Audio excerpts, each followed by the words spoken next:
So as a white person, I want to talk about Tyre Nichols. If you watched the same video that I watched, you saw extreme police brutality. You saw a man get beaten to death and lay there for 20 plus minutes with a bunch of first responders around doing nothing while they waited for an ambulance to arrive. A mother's lost her son and a little girl's lost her dad. He now doesn't get to watch his daughter grow up, and she doesn't get to have a dad. And for what? What did he do?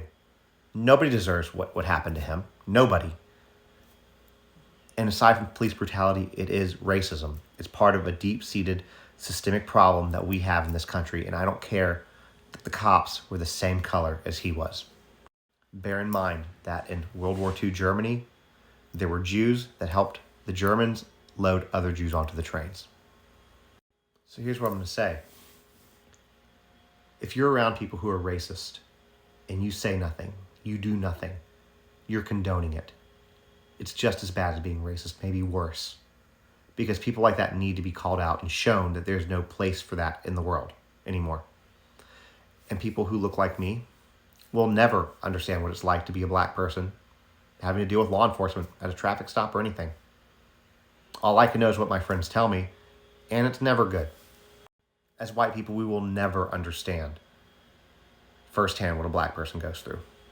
But what we can do is we can stand up against what's wrong, against racism, against prejudice.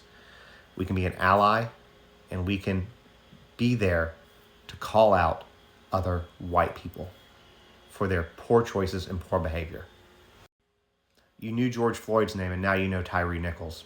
How many more, though, between those two that you don't know their names, were brutally beaten or had their lives taken by police brutality for completely unnecessary reasons?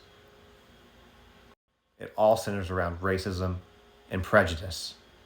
Now, that said, I know a lot of people are going to come in my comments who have the same color as me saying, well, I know that white people are discriminated against by black people. I don't want to hear the way that you try to justify your racism, so save it. This type of behavior, racism, police brutality, it has to stop. And it stops with each and every one of us by doing the right thing and calling out bigotry and prejudice and racism. It's not okay. It was never okay. And nobody deserves to be killed simply because of the color of their skin. It's not acceptable. So stand up, call out racism. It starts with each and every one of us.